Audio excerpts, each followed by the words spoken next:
This is the Reseller Rising Show with PvP from NJ. This is a journey of a newbie full-time reseller. The highs, lows, wins, fails, and insight of a startup entrepreneur. Here's PvP. Hello, my dear listeners. Thank you so much for downloading and listening to the podcast here. My name is PvP. This particular episode, I have a lot that I wanted to talk about. I think I'm just becoming very reflective. Maybe I'm just having a lot of reflection because I just think I tend to get into this mode as my birthday's coming up, and I start to think back at the year and the ups and the downs and decisions I've made. So I'm very much in this mode right now. In this particular podcast, I'm going to be reading a lot of stuff that I've actually written down. Normally, I would go ahead and freestyle and just kind of talk to you, but this time there's a lot of stuff I have written down. You're going to hear me flipping pages and stuff like that. But I just wanted to give you that heads up, and let's go ahead and dive into the podcast.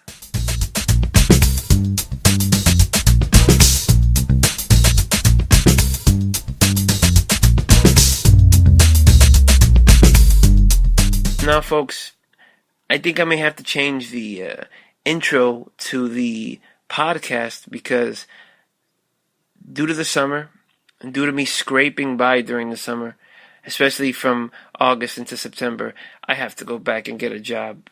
I have to. I have bills that need to be paid, and I may even start going into debt. Now, this does make me a little sad because it's not what I wanted to do. I'm going to flip it around. I'm making a plan that in 6 months' time or by this same time next spring, I can go ahead and have eBay and Amazon set up to a point where I'm generating, and this is the goal, I want to generate $4,000 plus while keeping my costs at what they are right now. They may increase some because in terms of increasing eBay inventory, I will have to get another storage room. So that is the cost that I'm expecting to kind of acquire there, and maybe one or two other little costs. But I'm still going to try to keep the bills fairly low. But I do have to go back and get a job. That capital there is going to fuel building the eBay and building FBA to, like I said, the place where I want it to be. Thing that is not crazy about is I'm going to have to give my time for this, and it's time for me. It's going to take away from building my business and just totally focusing on that like I have been the last 8 months. But I don't want to be scraping by anymore. I can't. It's, this is not good. And let's say if I had another repeat month like August, let's say September was to do the same, then that would be really bad. Like I would really be into some serious debt if that were to be the case. I'm not in any debt yet because I've been pretty good about managing my money in the sense of not going crazy spending. But as you've seen in both my last income reports, I've been over $300. This month being over $400 with a shortfall for each month. So that can't continue to happen. That's a no-no. Negatory on that one. So I am going to go back to work. I'm going to go ahead. I'm going to make it happen. So next spring, summer, I'm not in the same position. To do this, I need capital. And this is where the job comes in. I look back at what I've already built within the last year and all the numerous mistakes I've made. Bumbling and stumbling, I've created a $2,000 plus per month business on the slowest months of the year. What's worked for me? Clothing on eBay, books, CDs, DVDs on FBA. FBA has been slow to grow, but the entry point with books, CDs, DVDs is an easy one. And the higher my numbers with items inventory in FBA of those particular items, the money will continue to come and will continue to grow. Basically, bigger net, you're going to catch more fish. Personally, when I do my online shopping, it's often through eBay.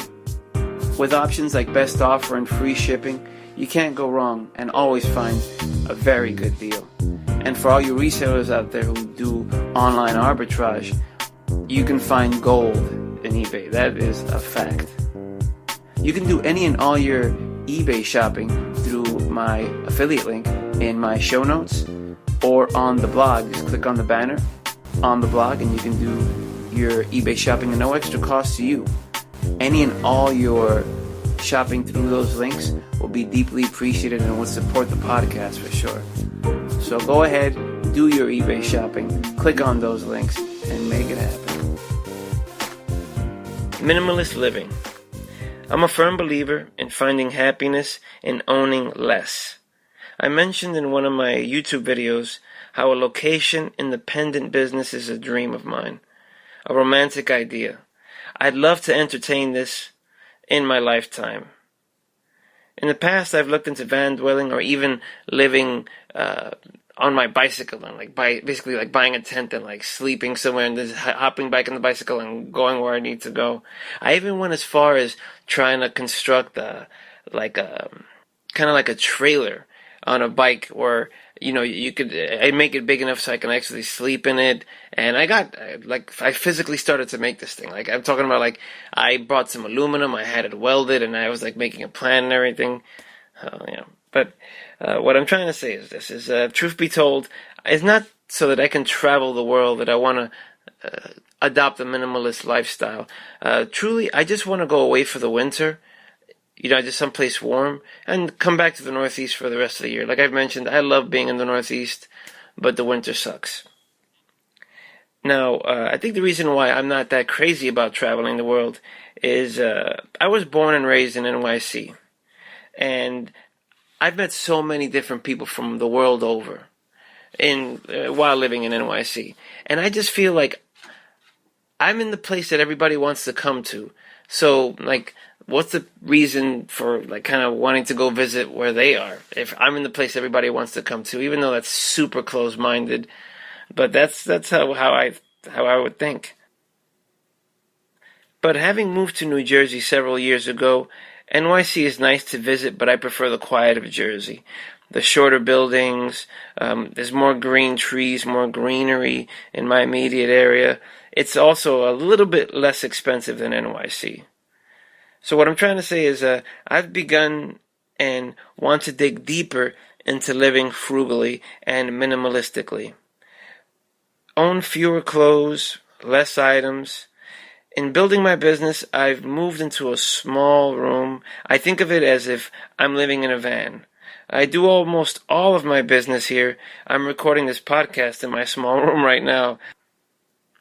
And I've just pared down the items that I own, even more so now. But I think that I can still get rid of even more items for sure.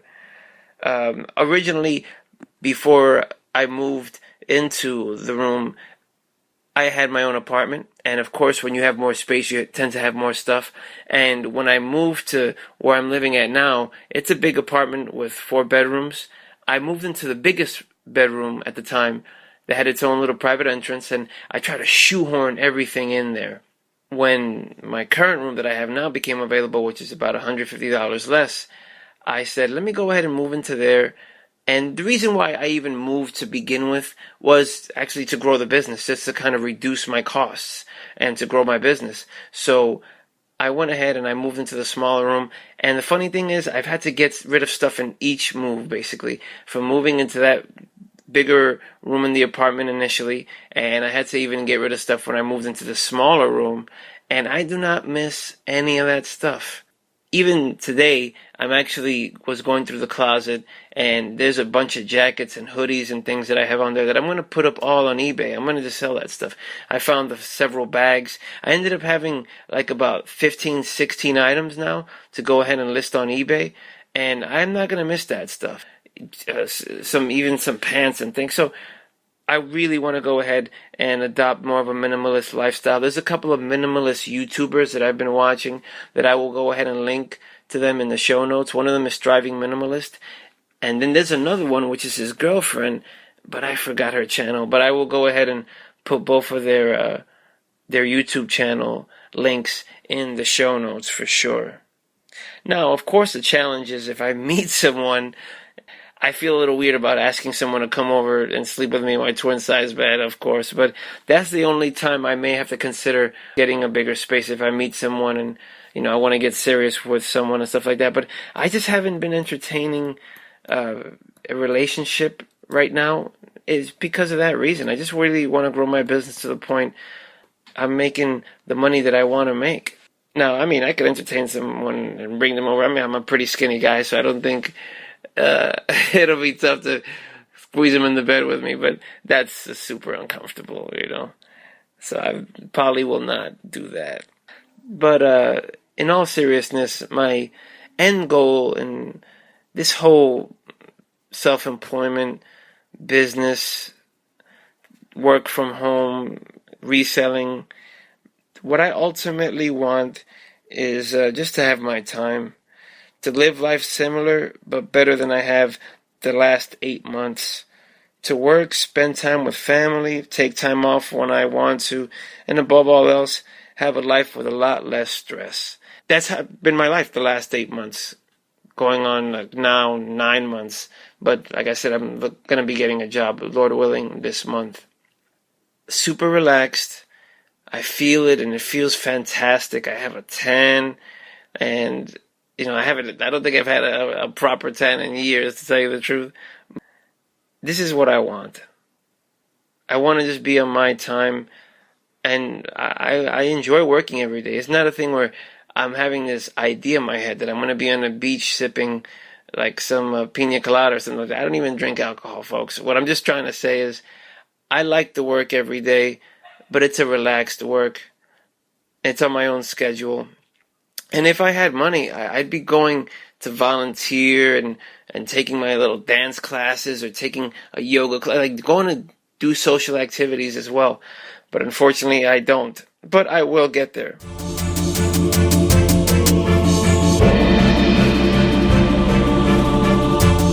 I am flypaper. I'm a victim of shiny object syndrome through my own fault. I say I'm flypaper because I believe and immediately take hold and want to practice whatever thing I hear or watch, and I think that it's a great idea. I've done this so many times in my life and relationships, and it's costed me time, money, and relationships. I didn't give enough value to what is right in front of me and what is working.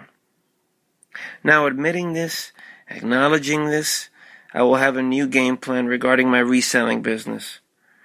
I'm only going to be focusing on growing my eBay and Amazon business for now. Kindle is a great money-making opportunity, but it doesn't excite me. Within this last week, I've gone back and forth with this and kind of struggling and, like growing the Kindle, growing the FBA, growing the eBay. But every day I put a Kindle activity on my to-do list. That's part of my morning routine. And I hardly ever get it done. It just always, like the day ends and the Kindle stuff, it just doesn't get done. As opposed to my eBay and Amazon stuff, which I work on every single day religiously. And I enjoy working on it. It's not boon to me. I enjoy working on it because it's going to produce me results and I'm seeing it right in front of my face. Kindle is the same, but it doesn't excite me. It just doesn't get my juices going, I've published 14 Kindle books so far on various topics, and what I'm going to do is just improve each and every one of those books. Work on making them profitable. But I won't focus on putting out more books for now. This can change down the road. And, I can get bored with reselling and do Kindle, but I just don't think that that's going to happen. I've been doing this reselling thing, like I said, full time, as you know, as I've said in nauseum, for the last 8 months. But in terms of just like going full on with eBay and Amazon, I've been doing it for a little bit over a year now. And in the beginning, of course, there wasn't much activity. There wasn't much movement. And maybe that's the kind of situation now with Kindle. Like, I'm still kind of in the beginning stages with only like 14 books. And I do know that, multiplying the books to a higher number, like 50, 100, 150 is going to bring in some crazy cash. But Kindle is a lot of moving parts. It's not just buying the item, taking pictures, and listing it, which is fantastic and it's great. And especially when you find like a treasure, you find something that nobody has. That's so exciting. The treasure hunt is exciting. Putting Kindle books together, not so exciting. It's money can be made there, but how many things can you do to make money that are not that exciting? I've already built a little thing with Kindle, and I'm not going to just let it go and delete everything. And even though the thought has crossed my mind, but I'm making like little bits of money on there, and like I said, I'm just going to refine things and see what happens. But what was the final driving force in this decision? I was listening to one of James Altucher's most recent podcasts where he was interviewing Wayne Dyer, and may he rest in peace. And I'm going to go ahead and play an excerpt of his podcast, and this is what basically changed my mind in terms of just solely focusing on eBay and Amazon for right now. It makes you feel good. It makes you really feel good inside and doesn't stop anybody else from feeling good. The reason that it excites you so much is because you're really now finally you're aligned with who you are. Who you are came here to be this. And if your life is one in which you're just getting up and going through the motions and being a commuter and going back and forth doing the thing, when in 1976, when I left the St. John's University as a professor there, I was driving down the Long Island Expressway. I had Your Erroneous Zones on my lap. It had just come out in hardcover, and I was a professor who was about to get full tenure at the university, which means that I would have guaranteed employment for the rest of my life. All right. And you know what, James? That concept scared the hell out of me. Just the idea that I was going to be right here in this classroom, in this office, doing this for the rest of my life. And I was 36 years old. And I was on the Long Island Expressway. I pulled over onto the side, and the cars were zooming by me. And I had this, what my teacher, Abraham Maslow, called a peak experience. It was like, it was a quantum moment in my life. It was like an energy that just said, you don't want to be in tenure. You don't want to have a guaranteed employment. You don't want to be doing something that you've already done over and over and over again. And you're going to take your book out there, and you're going to, like, all of this was like just overwhelming.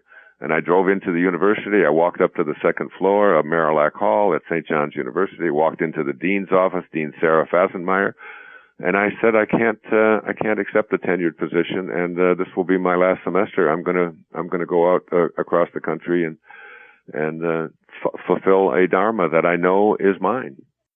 To me, eBay and Amazon they're fun and they excite me. I live the life that they can. I've lived a smidget, I guess, an example of the life that it can bring me.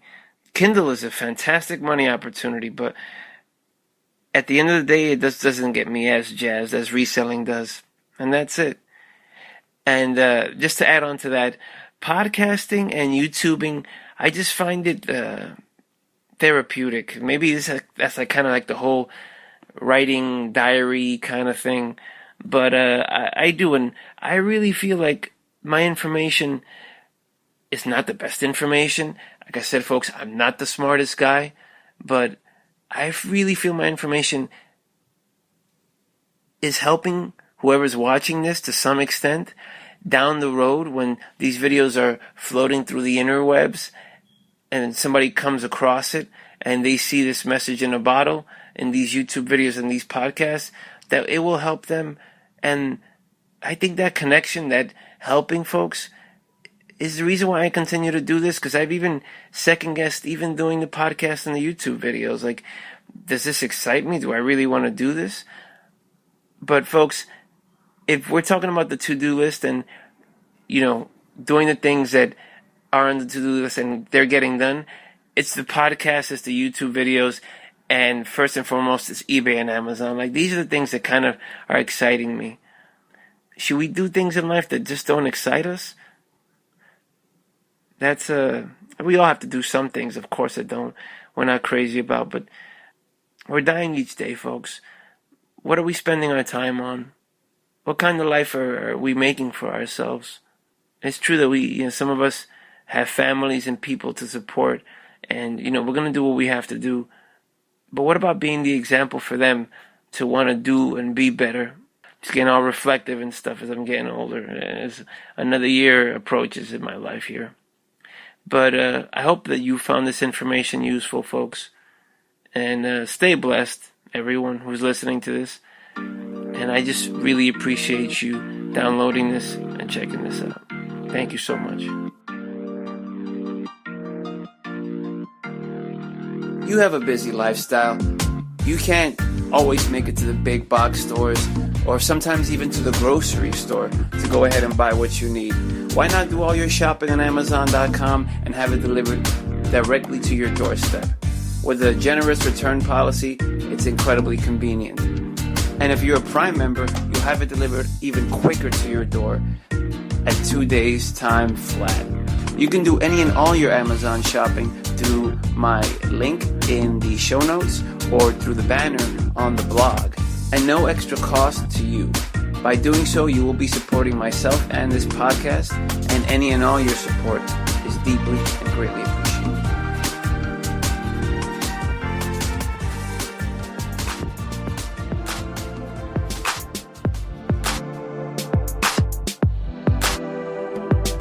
Thanks for listening. Please subscribe, rate, and review. Visit pvpfromnj.com for more. Keep making that popcorn pop.